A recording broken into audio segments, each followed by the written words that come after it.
Hey guys, so welcome to this next video of onEdit. I'm going to be going through a couple of ways that we can make this more clever, specifically with being able to traverse multiple tabs in a spreadsheet. So I'm not very good at intros, so let's just dive in. In order to kind of review, what we did is we made it so that if we change the status of one of these, the status update would be logged here and a Google Doc would be created. And what we did is we explored the difference between a simple trigger and an installable trigger. Um, so to, to kick this off, we're going to make a copy of this right here. Make a copy. We're going to call this Ghost Assistant 2. Now, when you make a copy of a spreadsheet, if it has a container-bound app script file, that app script file comes with the copy. If we go into extensions app script, we'll see the old code that we already finalized from the previous video. And here we can start making updates. The first thing I'm going to do is I'm going to remove this because it's just extra code real estate right now that we don't need. We've got our onEdit trigger. Now, if you remember from the last video, we installed this onEdit trigger on the other sheet. We're going to notice right away that if we go to triggers, there's no trigger on this app script file. It's a new app script file. There's no trigger. The trigger doesn't carry over.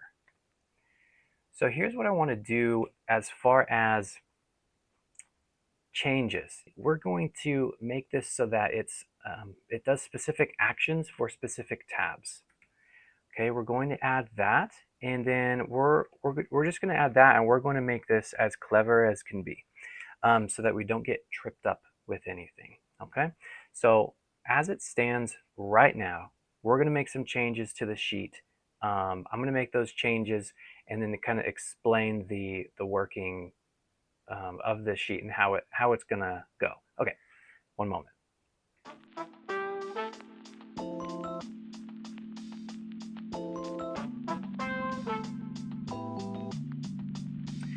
Okay, so here's the changes that I made. On the buyers tab, I didn't make any changes. I added a new tab called vendors.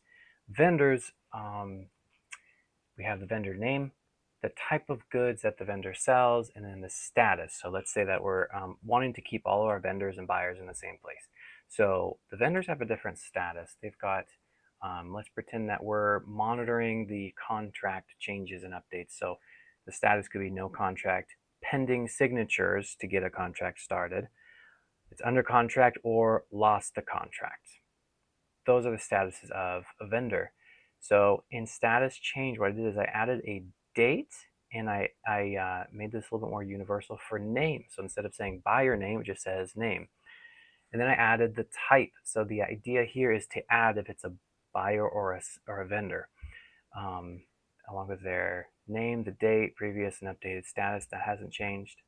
On the status documents, I have the name, either buyer or a vendor. And you know what? Let's add type to this one as well.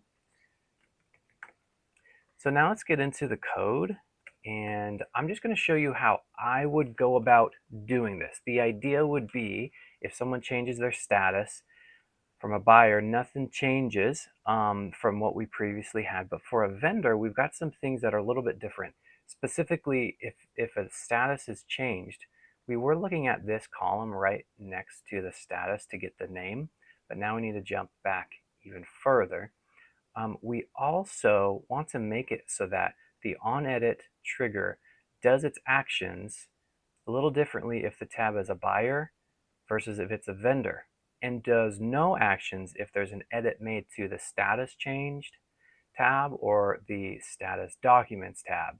Okay, so we need to add some cleverness to the code, and this is how I would do it. So go into the code. Let's see what we got here. Good, we're pulling out the range value, the old value, and then the source. So let's get right away, we need the code to tell us from that event object, from that E variable, what the name of the sheet is that was edited. So let's define this and let's call it edited sheet. This is going to be an actual sheet object. So if here's how I do it. We've got the range. From the range, we're going to call the method getSheet. That's going to give us not the spreadsheet, but the individual sheet within the spreadsheet that was edited. So we're going to get, so if we make an edit here, it's going to be this vendor's sheet. Now from here, I want to get the sheet name, and we're going to call this edited sheet name. So we're going to call the edited sheet object, and we're going to call the get name method. That's going to give us the name of our sheet. Okay, so essentially what we need to do here is we need to add in an if statement that's going to block this onEdit trigger from running if the sheet isn't an expected or whitelisted sheet.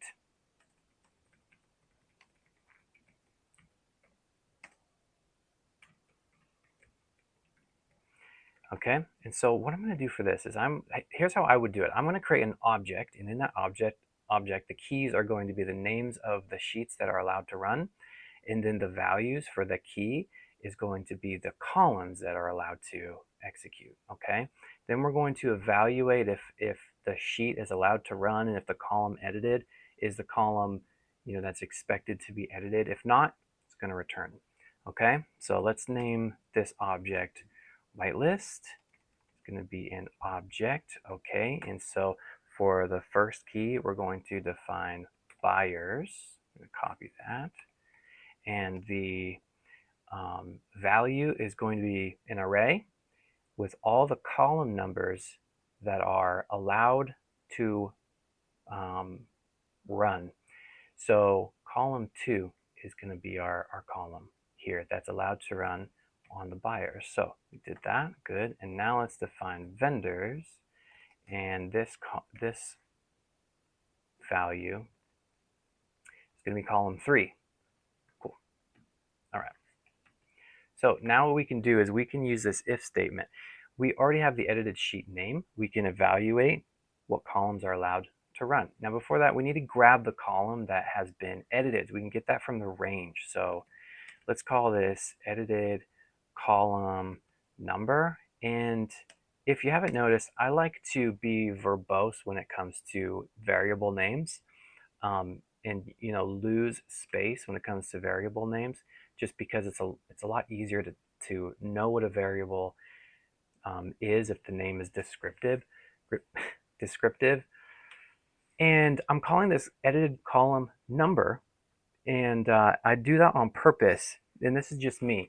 If it is an index, for example, it starts at 0, I call that like an index. Like in an array, the first item in an array is going to be at index 0. So a column number, on the other hand, starts count at 1. In my brain, that makes sense. I name things index or number based on where they start the count. So I'm calling this edited column number because the method we're calling, range.getColumn, is a number. So column A is column 1. So yeah, okay, so it's going to match, our logic here is going to match. This is column 2, column B is column 2, column C is column 3, so it's going to match. Okay, so now what we're going to do is our if statement. I'm not going to write in the if statement right here just to make sure this is as simple and as straightforward and as clear as possible. So whitelist, when we call that, we can send it the edited sheet name. Okay, and now so that we can clearly see what's going on, let's log this. And we're just going to keep the rest of this function from executing because you haven't evaluated it, you haven't looked into it yet. I'm going to go ahead and at this time install the trigger so that we can make an edit and see what it gives us. So our function name is onEdit trigger. The event source is the spreadsheet. The event type is onEdit. Click save. We'll have to go through the auth process since it's the first time that we run it or install it. So now it should be good to go. If I then make an edit, let's change that to no contract. Let me go back here, go to executions, we'll see that our function ran, trigger, that's how long it took. Now let's click on it and see what the logs are. Now, fun fact, the logs are very sluggish to populate, so if you don't see anything, don't trust that. It's usually a long time coming. So here we can see it's logged the value of our key vendors and the whitelisted number of the column. Okay, so that's logging, that's perfect. So that's now working. What we can do now, since we know it's an array, is let's get rid of this and this. We can do the evaluate that array, saying take that array, includes, now we give it our edited column number. So the column that was edited, we're saying it came from this sheet. These are, and our code knows what columns are allowed. We're saying, is it found in the list? Is it allowed? Okay.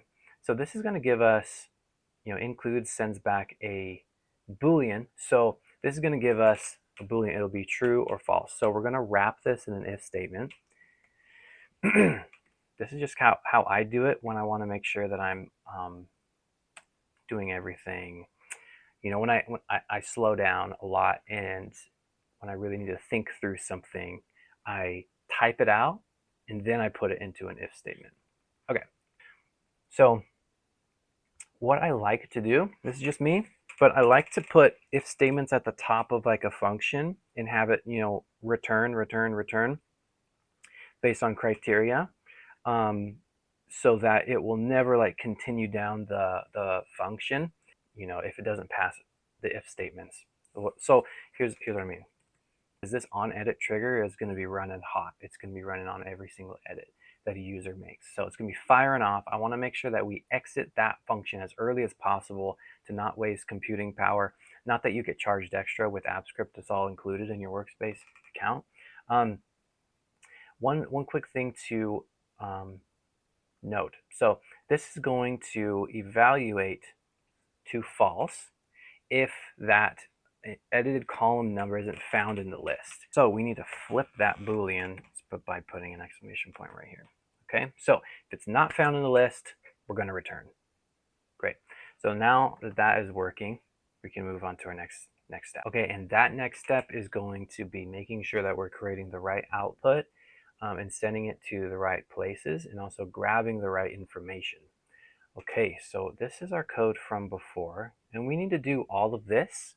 We'll just make it simple. We're going to need to do all of this and a little bit more. So we're going to recycle this code, and let's start with buyer name. So if we move this up, we need to get the buyer name. Let's right away hit F2. I'm going to change this just to the, let's change this to person name. The best thing I can think of at the moment.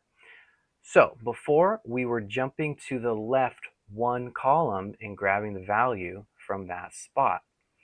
That works with buyers. Okay, so this is going to be our edited cell. One left is Bob. That would make sense. No longer is it making sense for vendors. If we jump one to the left, we've got type of goods. That's not going to work. When it's vendors, we need to jump two to the left. Okay, so let's create a if-else statement and evaluate differently and grab variables differently based on what sheet it is. Okay, so if edited sheet name is buyers, then we're going to do this. Else if edited sheet name equals vendors, we're going to do something a little bit different. And then if nothing quite fits, which this shouldn't happen, we're just going to return. So for buyers, okay, so person name, let's change this to let, and then define it differently in this block versus this block. Let's initialize it to a string, but an empty string. I'm going to take this, and if it's buyers, our logic stands from before. We're jumping one column to the left.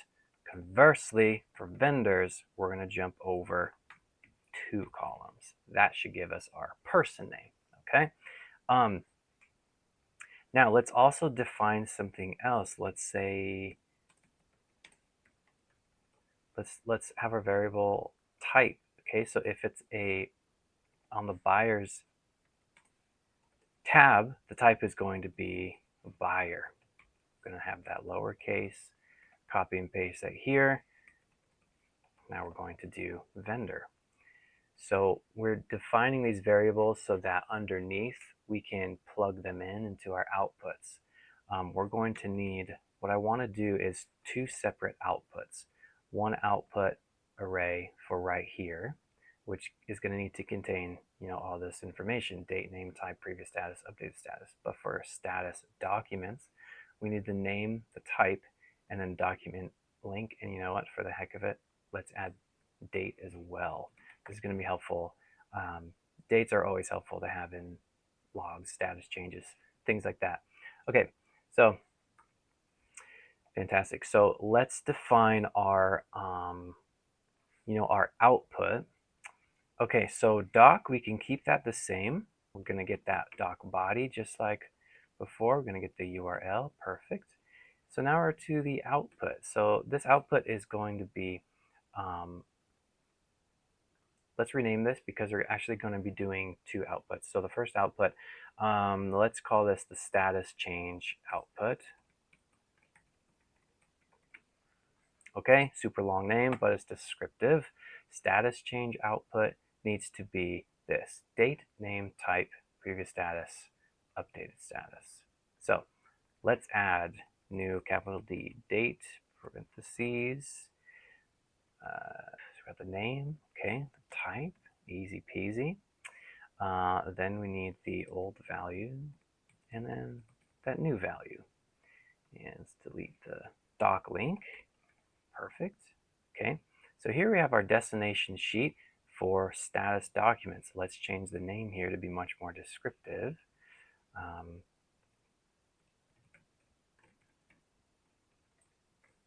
Document sheet, move that up. What I'm doing here is I'm hitting Alt and up arrow.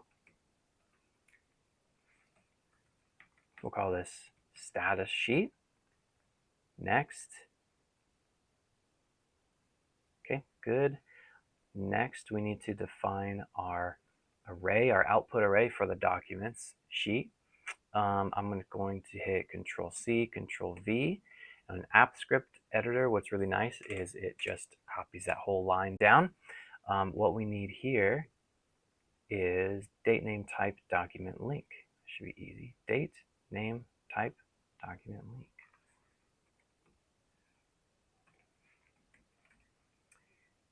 Now we gotta rename this bad boy.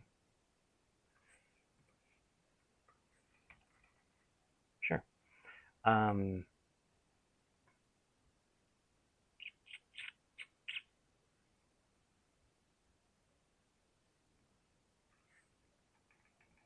Okay, let's address this real quick. So document sheet, we're going to append the row. Great. Let's do status sheet, the exact same thing. So append row expects a one-dimensional array.